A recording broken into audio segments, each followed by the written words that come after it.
ओम श्री गणेशाय नमः। जय श्रीमन्नारायण, जय आदिशक्ति माता। दोस्तों, आज हमारे चैनल पर सुनेंगे अक्षय तृतीया का शुभ मुहूर्त, पूजा विधि, महत्व और उनकी पौराणिक कथाएं। दोस्तों, अक्षय तृतीया 30 अप्रैल 2025 को मनाई जाएगी, जो वैशाख शुक्ल तृतीया तिथि है। अक्षय तृतीया एक अत्यंत शुभ तिथि है, जिसे अविनाशी पुण्य फलदायक दिन कहा जा गया है। यह वैशाख शुक्ल पक्ष की तृतीया तिथि को आती है और सनातन धर्म में इसका विशेष महत्व है। इस दिन किया गया दान, जप, तप, व्रत या पूजा कभी क्षय नहीं होता, अर्थात उसका फल अस्थायी रहता है। दोस्तों, त्रेता युग का आरंभ भी अक्षय तृतीया से ही हुआ था और भगवान परशुराम का जन्म या परशुराम जयंती भी है, जो विष्णु के छठे अवतार माने जाते हैं। गंगा अवतरण। दोस्तों, गंगा इसी दिन स्वर्ग से धरती पर आई थी। दोस्तों, द्रौपदी को अक्षय पात्र मिला, जिससे पांडवों को वनवास में कभी भोजन की कमी नहीं हुई, जो कि अक्षय तृतीया के दिन ही था। कुबेर को खजाने का अधिपति बनाया गया। भगवान विष्णु और लक्ष्मी की पूजा का विशेष फल मिलता है अक्षय तृतीया को। दोस्तों, अक्षय तृतीया को प्रातःकाल ब्रह्म मुहूर्त में उठकर स्नान करें, स्वच्छ वस्त्र पहने। पीले रंग को शुभ माना जाता है। घर की पूजा स्थान को गंगा जल से शुद्ध करें। अब आइए जानते हैं दोस्तों अक्षय तृतीया की पूजा विधि। भगवान विष्णु एवं लक्ष्मी पूजन। भगवान विष्णु और माता लक्ष्मी की प्रतिमा या चित्र स्थापित करें। केसर, चंदन, अक्षत, पीले फूल, तुलसी पत्र चढ़ाएं। विष्णु सहस्त्र नाम या विष्णु स्तुति पढ़ें। लक्ष्मी जी को कमल गट्टे, मिठाई और खीर का भोग लगाएं। दीपक जलाएं और धूप से आरती करें। दोस्तों, अक्षय पात्र धातु का लोटा या कलश की स्थापना। तांबे चांदी के पात्र में जल भरे, उसमें गंगा जल, तुलसी पत्र और सिक्के डालें। यह अक्षय पत्र समृद्धि और धन की वृद्धि के लिए रखा जाता है। दोस्तों, अन्न, वस्त्र, जल पात्र, पंखा, चप्पल, छाता, सोना चांदी यदि संभव हो तो गाय को चारा, ब्राह्मण को भोजन आदि का दान करें। अक्षय फल पाने के लिए दान इस दिन सर्वोत्तम माना गया है। विष्णु मंत्र ओम नमो भगवते वासुदेवाय का जाप करें। दोस्तों, अक्षय तृतीया को शुभ कार्यों की शुरुआत के लिए एक अच्छा दिन माना जाता है, जैसे कि विवाह, गृह प्रवेश और नए व्यवसाय की शुरुआत। सोना और अन्य शुभ वस्तुओं की खरीदारी। इस दिन सोना, चांदी, वस्त्र और अन्य शुभ वस्तुओं की खरीदारी करना शुभ माना जाता है, जिससे धन और समृद्धि में वृद्धि होती है। दोस्तों, भगवान विष्णु और माता लक्ष्मी की पूजा।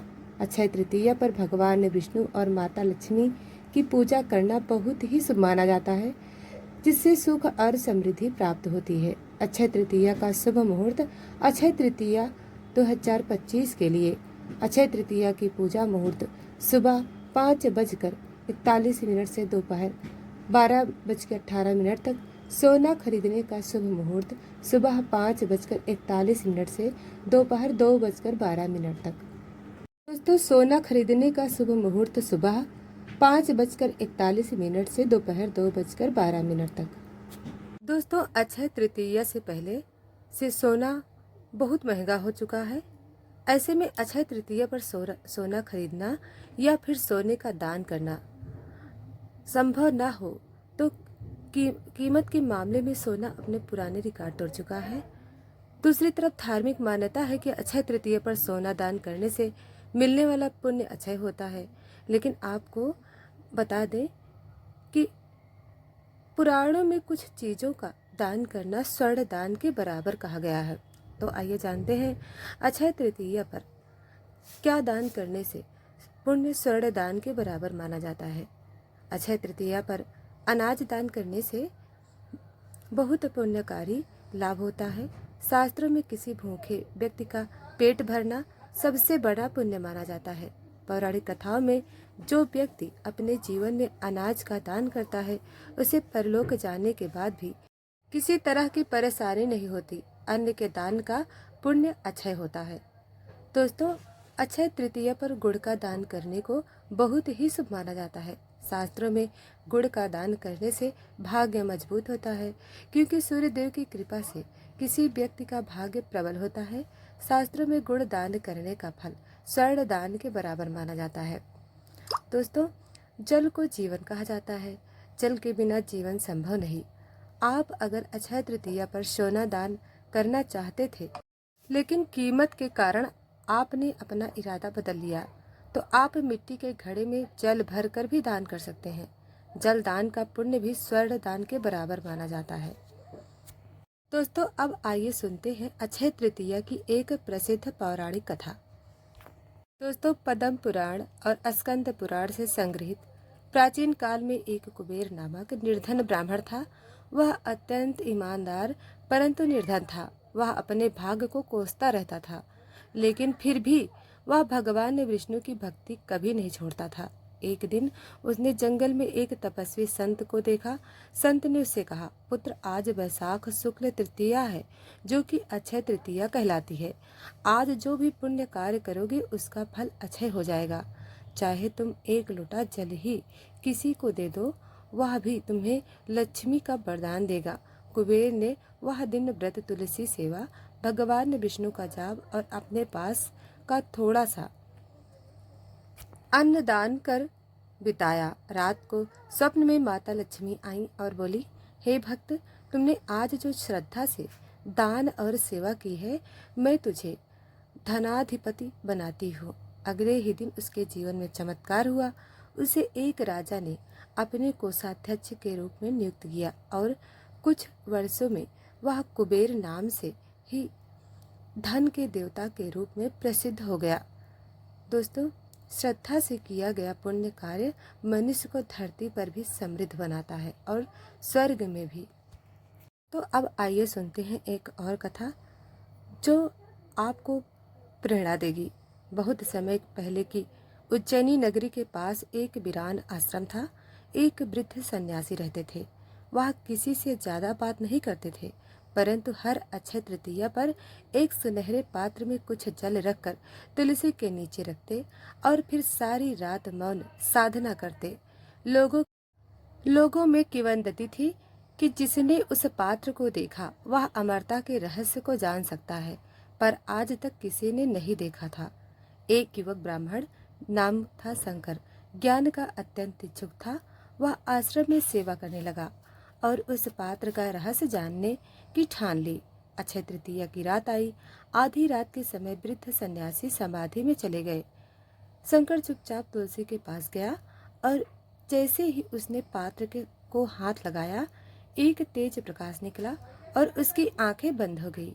स्वप्न में उसे एक स्वर सुनाई दिया, हे शंकर, जो इस पात्र को केवल लोभवश छुएगा वह अंधकार को पाएगा, पर जिसने सेवा, समर्पण और श्रद्धा से इसे देखा वह सच्चा अक्षय तत्व पाएगा।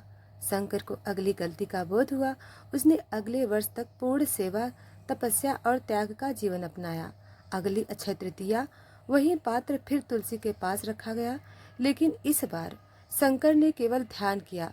तब स्वर्ण पात्र से एक प्रकाश निकला और शंकर को अक्षय ज्ञान की प्राप्ति हुई। वह भविष्य का एक महान ऋषि बना। जिसे रहस्य के पीछे लोग भागते हैं, वह बाहरी आंखों से नहीं, आत्मा की श्रद्धा से ही प्रकट होता है। दोस्तों, अब एक सुनाती हूँ और प्रसिद्ध कथाएं। प्राचीन समय की बात है, जब यह पृथ्वी अनेक महान राजाओं और तेजस्वी ऋषियों मुनियों से सुसज्जित थी। चारों ओर धर्म और सुख का वास था, लेकिन फिर भी कर्म का चक्र सबके लिए एक समान कहाँ होता है। बस ऐसे समय भी एक ब्राह्मण परिवार रहता था। वह बहुत गरीब था।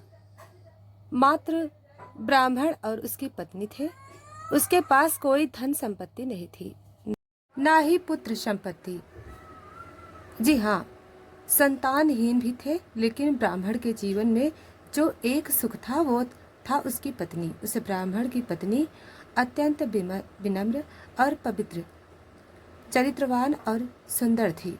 ब्राह्मण भिक्षा मांगकर जो भी लाते उसी में वह संतुष्ट रहती थी। अपने पति की सेवा करती। अनेक प्रयासों के बाद ब्राह्मण अपने जीवन निर्वाह हेतु पर्याप्त धन एकत्रित नहीं कर पा रहे थे। इस अवस्था में भी वे दोनों पति पत्नी परम भगवान के प्रति समर्पित थे। आखिर एक दिन ब्राह्मण की पत्नी ने कहा, स्वामी, आप इतना प्रयास करते हैं, लेकिन फिर भी हम अपने जीवन यापन हेतु पर्याप्त धन एकत्रित नहीं कर पा रहे हैं। हमारे भाग्य में संतान सुख भी नहीं है। निश्चित ही हमसे कोई बड़ा अपराध हुआ है। इसका फल हम इस जन्म में भुगत रहे हैं। हे स्वामी, मैंने सुना है इस समय महान ऋषि वशिष्ठ हमारे नगर में पधारे हैं।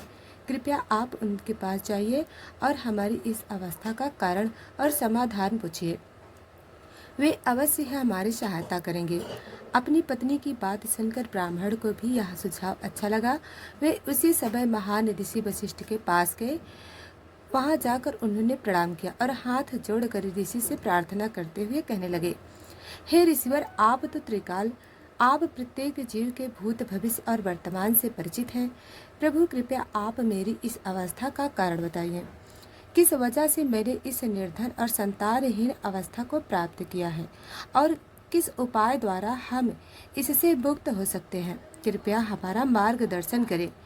ऋषि ब्राह्मण की बात सुनकर ऋषि वशिष्ठ ने कहा, हे पुत्र, पिछले जन्म में तुम अत्यंत धनी थे और तुम्हारे अनेक एक पुत्र भी थे, लेकिन उस समय तुम अत्यंत कृपण थे। यहाँ तक कि तुमने अपने संतानों के लिए भी धन खर्च नहीं किया।